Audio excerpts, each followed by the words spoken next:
welcome to Dialogue. The Chinese PLA has concluded 2 days of military drills around the island of Taiwan, which involved vessel and aircraft formations in coordination with conventional missile troops and long-range rocket launching systems.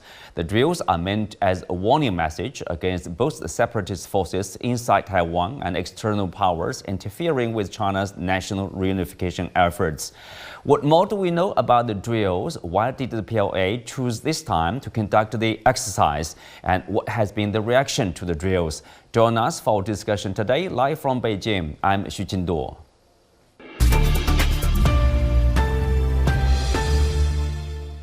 Joining me today are Zhou Bo, Senior Fellow at Center for International Security and Strategy in Tsinghua University, Anthony Moretti, Associate Professor at Robert Morris University, Warwick Powell, Senior Fellow at the Taihe Institute, and Wang Yuqing, commentator from Taiwan.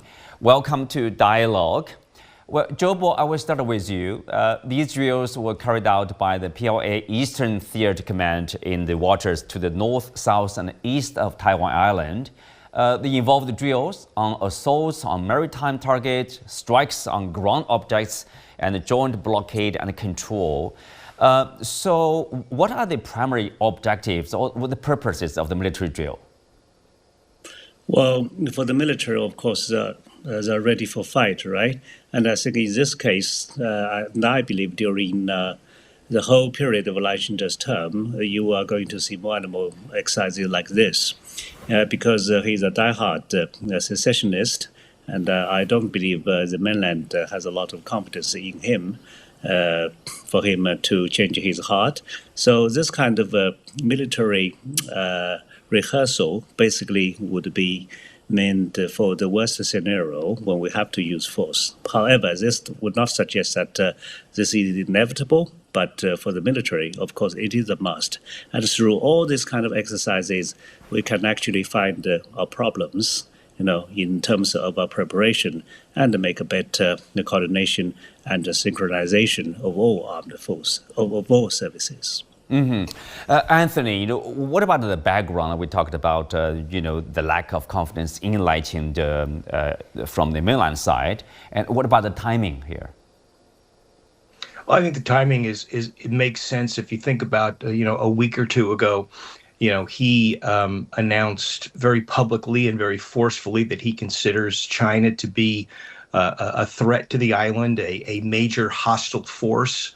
And called out specific segments of society, suggesting that, they were probably working with the mainland to try to undermine Taiwan and any hopes it may have for, what may happen in the future. So, I think part of this is, look, if you want to truly play a risky game of which the circumstances might not necessarily be all that guaranteed, here's what you're looking at as a potential response from China. And so I think the message now is a response to, this is not a hostile force you're looking at. This is a force that believes in the rejuvenation of China and the reunification with Taiwan. And if you choose not to get on board with this, here's what you might be looking at. Warwick, of course, Lai Ching has been rather aggressive in terms of pushing for his separatist agenda. For example, of course, as Anthony has mentioned, he called the mainland as a foreign hostile force. Of course, that's undermining seriously the One China principle. He mapped out 17 strategies basically to punish those who are seen as pro-reunification with the mainland. So, of course, the response, we can understand that. Are these drills any different from the previous drills over the years? Look, I think in many ways they're a continuation of a program to progressively refine the coordination capacity, as Zhou Bo mentioned. And they're also a demonstration of the speed with which the PLAN and associated forces can actually respond and mobilize in this part of the world. I think it's also important to note that it is a demonstration of the People's Republic of China's willingness and commitment to demonstrate its sovereign capacity to protect its sovereign territory, including the island of Taiwan, and to do that both in relation to Taiwanese separatist forces, but also in relation to external disturbances. And this brings me to Lai, actually. I think that there are two things that he's responding to. One is a domestic set of circumstances where, in fact, he was not elected with a majority of votes and he does not control the legislature. He is concerned that his domestic political position is fragile. At the same time, no doubt he is also concerned that the Trump administration is not necessarily as committed to his cause as was the previous administration, and the backdrop of a potential withdrawal of America from global affairs no doubt weighs heavily on his mind. And his recent statements was an attempt to draw the United States back in, and he found some friends in Pete Hegseth and the Department of Defense. Now let's have Wang Yuqing, the commentator from Taiwan. Yuqing, welcome to the show. What has been the public opinion in Taiwan of Lai Ching-te's aggressive strategy, to basically ditch this one China principle since he came to power? As I think, people in Taiwan think about Lai Ching-te is a troublemaker, okay? Because the cross-strait before is very peaceful. Nobody really wants to go to war. That's first thing. Second thing, the most of Taiwan, especially Taiwan young people, really kind of scared because they worry about the Lai Ching-te will be extended army service. Also, they really complain about the Lai Ching-te regard his son and his grandson even not live in Taiwan and try to escape the military service. So that's why a lot of young people really kind of worry and scared raise up the situation. Also, they think about many people in Taiwan think about Lai Ching-te is a big troublemaker. So that's all. Yeah. Yeah. What about the public response, at the military drills in recent years, including the latest one, of course, conducted by the PLA? I'm guessing, given how aggressive Lai Ching-te has been in pushing forward this, separatist agenda to get an independent Taiwan, so I guess the people are expecting there will be a response from the mainland, like in the form of military drills. Yeah. Well, I think the people in Taiwan talk about the military drill really kind of worry because I really have young people tell me about what he going to do after if cross-strait have the war. Is he going to move to mainland China or what other else? So what I think is that's kind of worry. Also, I have one point really want to share everybody is Lai Ching-te not just aggressive in military. He also aggressive in prosecution for the people have different thoughts with him. The past day, I believe, past week, I believe everybody already seen the Yaya's case, and Yaya just saying she supported the unification, and then what happened is Lai Ching-te regime was kick out her to Taiwan, and then what happened is people feel kind of green terror about the Lai Ching-te.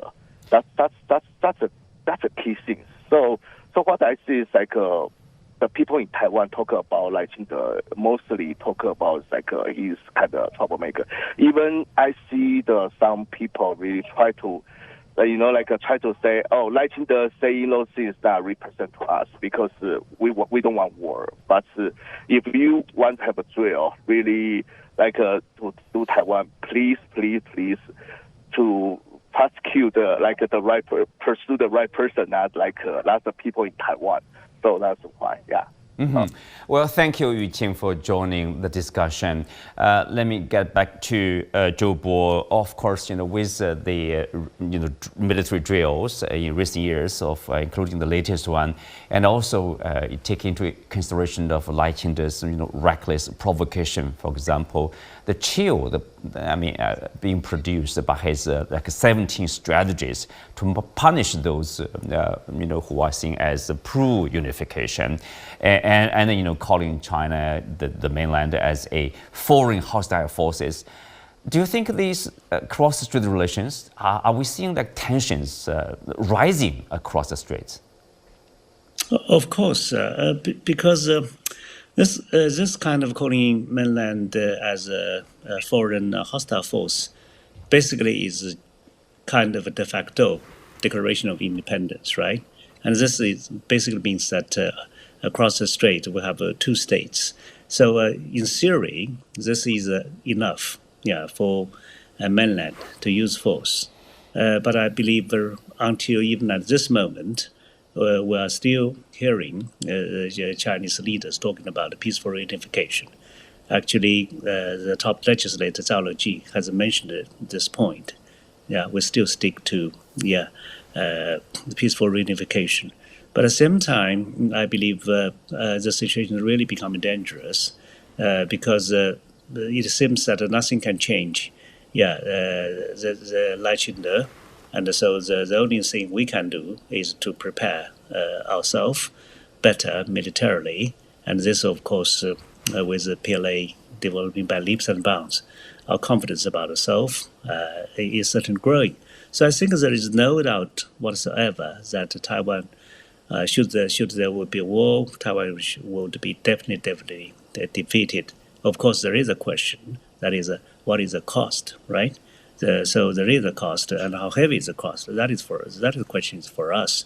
But there's no doubt about the defeat of Taiwan, the DPP party.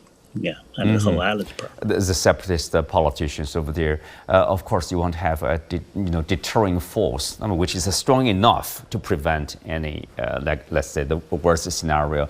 Zhou Bo, how do you read the goal of Lai Ching-de and his supporters there? Is he trying to draw attention from Washington, or is he trying to, get a support from Washington? Why was he pushing so hard for this, for his independence of the separatist agenda? Well, of course he would look up to Washington, but for Washington, how can he survive, right? So there's no doubt about that. But actually, if we talk about the Taiwanese policy of second Trump, actually it's not so clear, because so far he only talked about how Taiwanese should pay. But this actually would invite more questions as to how much should Taiwanese pay, and pay for what, right?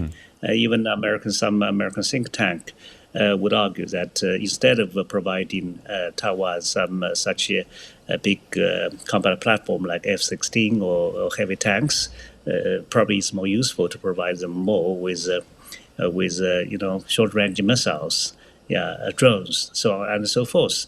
But then, of course, it would invite some other questions. The American military-industrial complex would want to earn money. So there's money, of course, selling them to big tanks and aircraft certainly would be much more lucrative than selling them drones, right? So all these issues are much complicated. But it's too early at this stage to say what Trump's, Taiwanese policy would be. Well, Anthony, yes, we don't have a clear picture of what Trump's policy on China, on the Taiwan question is, but we do have the U.S. Secretary of Defense, Pete Hegseth's recent visit to Asia. He talked about America being committed to a credible deterrence in the Indo-Pacific, including across the Taiwan Strait. So what is a signal? Is there a concern that such a kind of talk may embolden the separatist politicians inside Taiwan to take some risks that will lead to, a kind of worse scenario? I think one of the challenges was mentioned in a couple of the last answers, which is number one, where does the Trump administration stand? It seems like about the only thing you can be certain of with this president is that if it has the word tariffs in mind, he's happy about it. Everything else, he appears to be either disinterested, confused, saying this today, saying that tomorrow. And I think too, there also is a credibility issue here. And what I mean by that is with every recent president of the United States, discluding the first term of Donald Trump, when the U.S. spoke about strategic ambiguity, would we help Taiwan militarily? Would we not? Et cetera. That at least was seen as stable, consistent policy, or at least a stable, consistent answer. And now what we wonder is, just what is the administration after? Is it after a deal? Is it after being able to sell more items militarily? And I think that the only reason here in the West, perhaps that the story of the drills of the last couple of days didn't get as much attention is, again, because of all these talks about tariffs in the United States. But when you peel back a layer a little bit, you realize when the U.S. conducts drills in that area, what are the words that you hear? Strategic partnerships, preparation, better communication. They put these nice spin on what these military exercises are, knowing full well that Beijing is upset by them.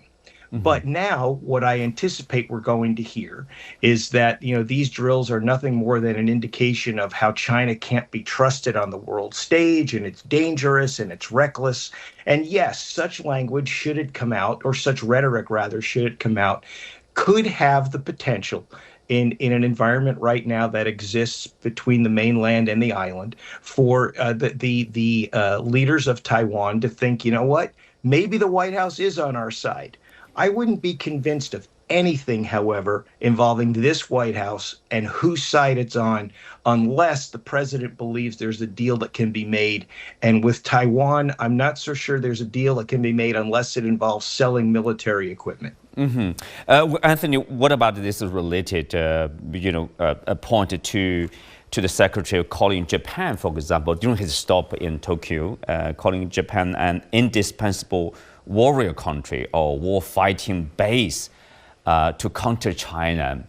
Of course, some media in Japan is in almost like a panic call mode. Like, no, we are not the frontier country against China. And, we have a close trade relationship with China, and we want stability in this region. So, what is the concern of Japan? They don't want to somehow be in the position of a proxy war against China or over Taiwan there? I think you hit the nail on the head right there. Japan believes that the relationship with Taiwan or with China rather, is first and foremost based on the idea of trade. And the more trade and the more economic agreements and the more people-to-people exchanges, et cetera, that take place, the stronger the ties between Beijing and Tokyo, the better the entire region is going to be. And I agree. I don't think Japan wants any talk of being, you're our ally, so you're going to have to be on our side in any kind of conflict. I think Japan is looking and saying, look, after a couple of decades of the economic problems we've had here at home, the last thing we want to do is potentially wreck the economy, the Japanese economy, further by engaging in any kind of warfare, unless it is specifically for a defensive and necessary purpose. And clearly, I don't think anyone in Tokyo is going to say that aligning with the U.S. At this point would be considered a defensive or necessary military situation. And so, yes, I could see why in Japan, why there was real fear about this, because I don't think Japan wants any part of any conflict right now. Of course, that also has something to do with the U.S. policy toward its the allies, Warwick, and given what happened to the European countries, to Ukraine, of course, countries like Japan, they do have concerns about what the U.S. policy will really be, right? And also this, we talked about Lai Ching-te being aggressive to draw attention, to get support from Washington, etc. Now we have these military drills, basically pretty frequently, at least twice last year and this year, of course, the latest response.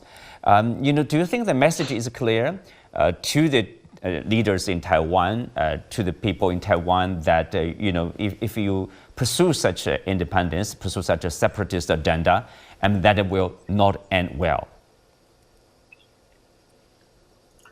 Look, I think in terms of Lai Ching-te, whatever message is being sent, he will be 100% deaf ears to them. He is locked in and he is not for turning.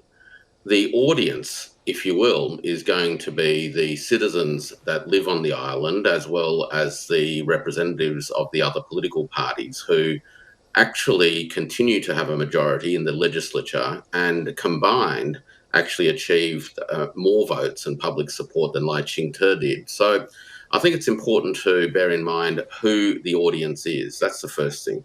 The second part is an international audience, and that in part is the United States, but it's also to others in the region. And you mentioned the recent events in Europe as a case in point in terms of the United States' willingness to provoke and trample on red lines in different parts of the world with the intentions of stoking tensions and creating instabilities, particularly in and around the territories of those that it sees as threats or as adversaries.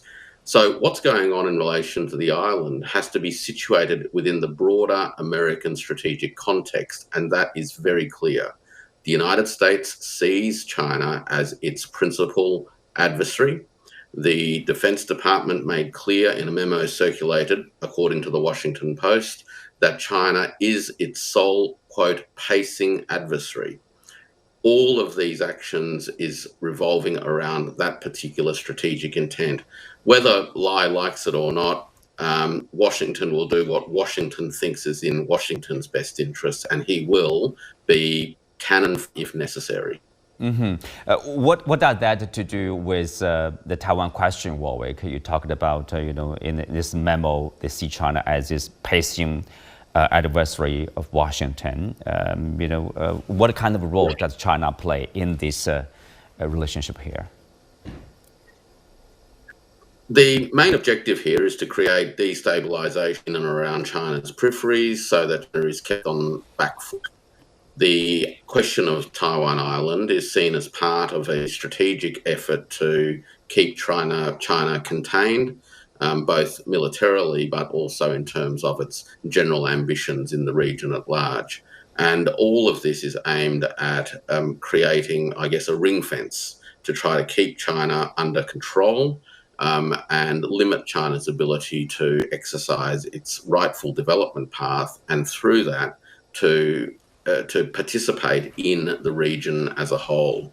That's what I mean when I say that the island of Taiwan is part of a broader American strategic framework that aims to contain China and seek to prolong American primacy. Mm-hmm. Zhou Bo, of course, if you, we don't know, as I said, the clear picture of the U.S. policy on China over the Taiwan question, but we do know, for example, in the State Department fact sheet on Taiwan, for the first time, they removed this one China principle. And that sets a signal, at least. People will read that into, okay, more or less, U.S. is getting clearer, let's say, over their, let's say, what do we call a strategy of ambiguity. How is the Chinese side concerned with that kind of policy? Well, I can assure you, all the American administrations would talk about one China policy. Yes, Biden got 4 times, but still his aide would try to walk him back, right, to say that we have not changed on this one China policy. But the question is, within this big basket, how many things are indeed there So we in mainland China believe that actually this policy is being hollowed out, right? So we do not really believe in that, and that is the problem.